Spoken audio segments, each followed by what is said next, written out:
Good morning বন্ধুরা, কেমন আছো? আশা করছি ভালো আছো। দেখো তোমাদের দাদা ভাই এখন ওখানে রং করছে, মানে পুট্টি করছে। হ্যাঁ, এখান থেকে দেখে নাও।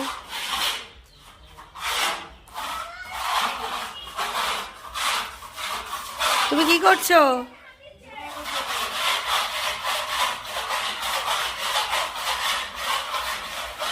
ঠাকুরঘর রং করছো? ঠিক করে রং করবে। আর কতক্ষণ লাগবে কাজ? খেয়ে দিয়ে এসে করো নাকি? বেলা হয়ে যাবে তো খেতে।